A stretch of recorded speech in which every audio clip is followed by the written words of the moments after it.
Sometimes the things that happen in our neighborhoods just don't seem real. Sometimes the things that happen right in front of our eyes just has to be a movie. This is one of those times. This just can't be real.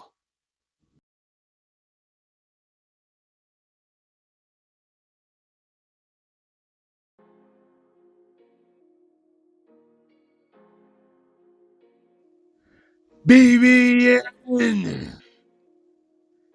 Jack Frost. What's up, party people? Alright, so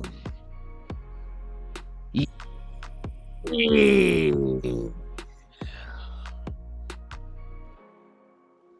So apparently the police have caught up with the individual that we all saw, plain as day, take the life of a father and son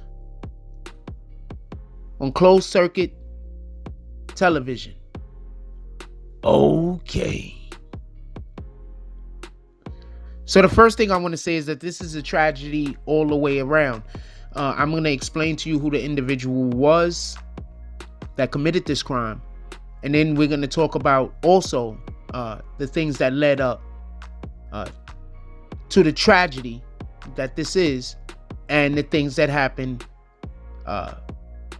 directly after, preceding this tragedy that got the police to where they were, and what actually happened to the assailant that they were looking for. So I want to be clear on this. And before we even get into this conversation, I want to say negative energy has to be removed. If we want to do anything positive, if we want to create and make anything worth living in this world that we're currently inhabiting, one of the things that we need to do is we need to more directly affirm what negative energy is, so we can then spend our time and efforts into making sure that positive energy overcomes the negative energy. A lot of these arguments that we have don't have to turn into what it becomes. It's the negative energy that fuels it. Because positive energy is going to want to cure it. Positive energy is going to want to fix it. Positive energy is going to want for the problem to be cured. With that being said,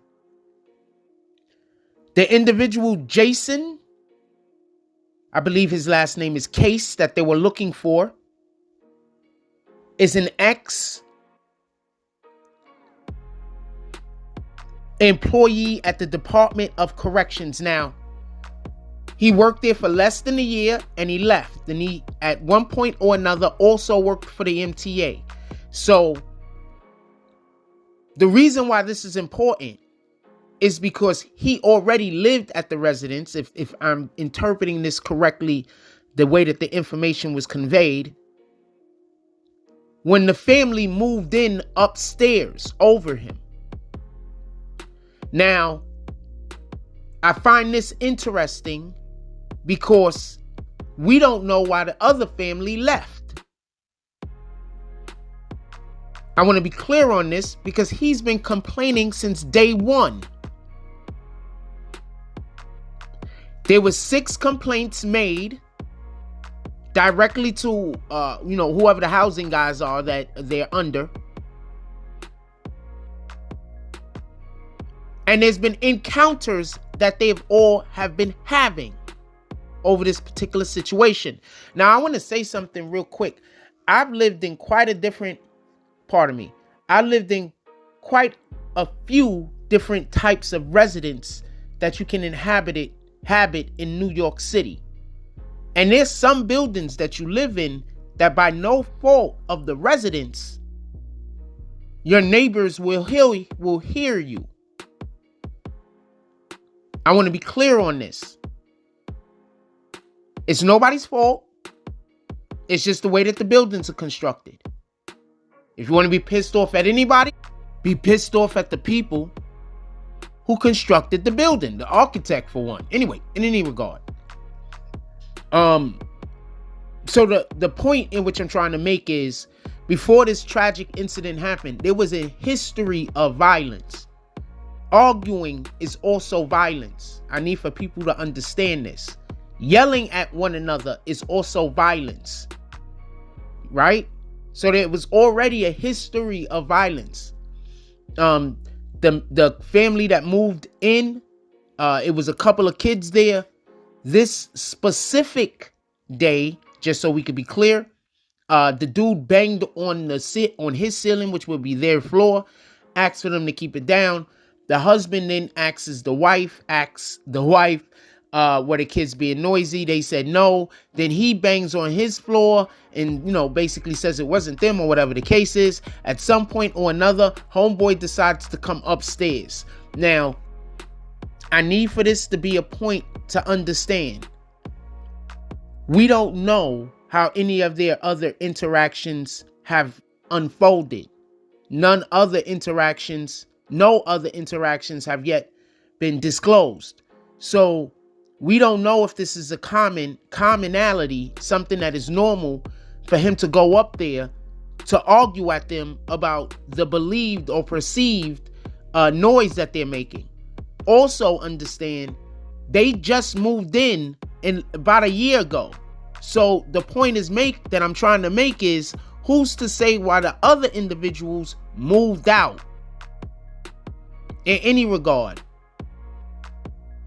He knocks on the door. The guy comes out. It does look like he's coming out with extra energy. But he's also coming out to protect his family. The guy comes out. They have a conversation. At some point or another, the guy runs back into the house. He comes back out. He has some scissors in his hands. The wife is outside at this point. And then the woman did the one thing that, please women, stop doing this. I don't want to blame this woman for anything that happened that day. It's completely the man that pulled that triggers situation. They weren't even coming at him. His life wasn't in danger. I just want to express that. His life wasn't in danger. Nobody was coming at him. That wasn't necessary. So unnecessary. But the wife did something that you women have to stop doing, and that's grabbing the guy when there's an argument ensuing. She grabbed the husband, which distracted him and gave the guy the opportunity to have the drop on him.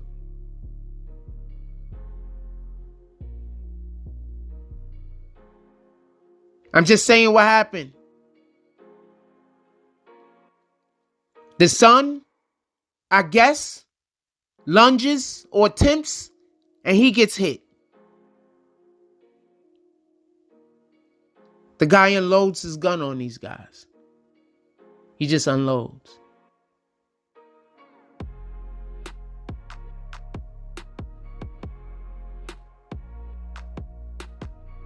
We have to do better with the loving of each other. We have to do better with the seeing each other as enemies. We have to do better with the so quick and so eager to show the next black man that you just don't give a F about them.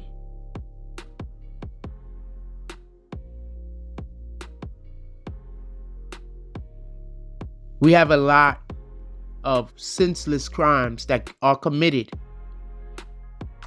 A lot. Multitudes of just senseless crimes.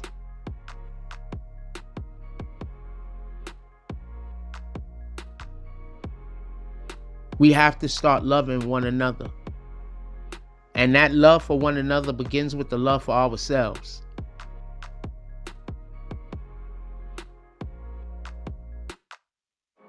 So start being that person that you know that you could be.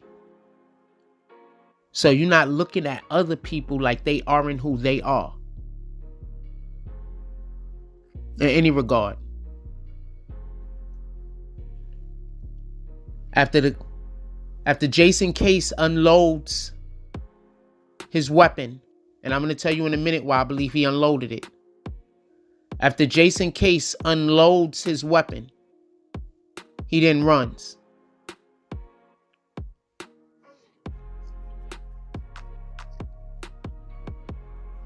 He took this father and I believe his oldest son, because the young man was 24. So he himself, who I don't believe had any kids, just took out the patriarch and the next in line of someone else's bloodline. We have to stop hating each other. It's really important.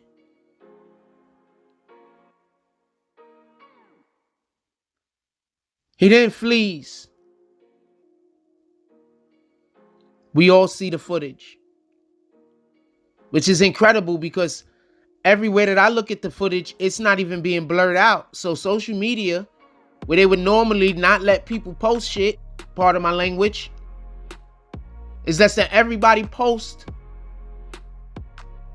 this execution of these two men that weren't doing anything perceivably wrong and were in the defense of the women that they were in charge of keeping secure, and children.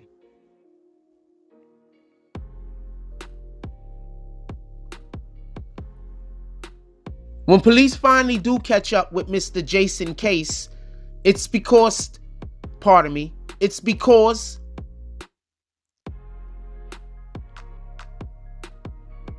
his license plate went past somewhere where they read license plates at, so they knew where he was and they tracked him. When they pull up on his vehicle, he jumped out with a knife.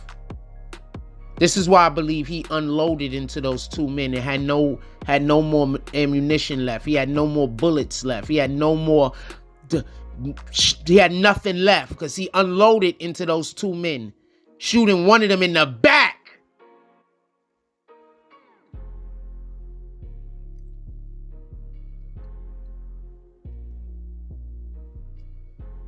Allegedly, he also gave headshots to both also.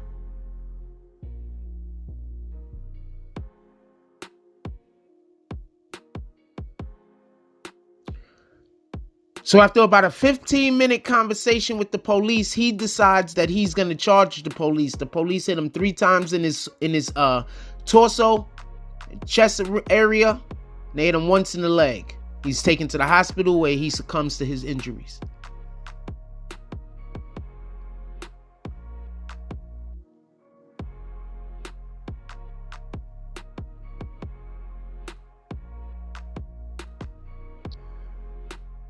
We got to do better. And it starts with every individual deciding that they're not going to be a part of hate. Stop being around these people that foster hate. Speak out against these people who foster hate. Speak up for people who foster love. Take your choice. How do you want to serve God? And if you just don't, how would you like to serve humanity? And if you just don't, how would you like to serve your best interest?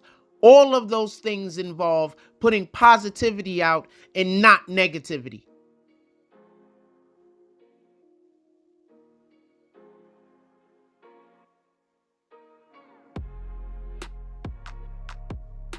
Very happy that we don't have to be concerned with this man taking any other patriarchs and next in lines out of bloodlines.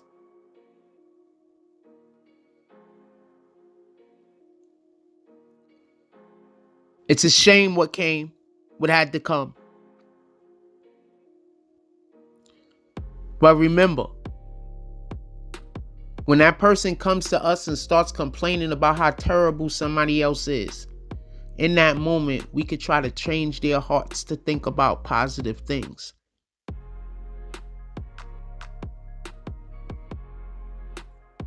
Look out for yourself. And by doing that, that sometimes means looking out for your neighbor.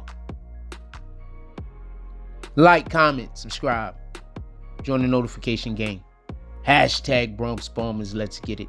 I love y'all. Take care of each other. Hug the kids for me. That's all I got on this one.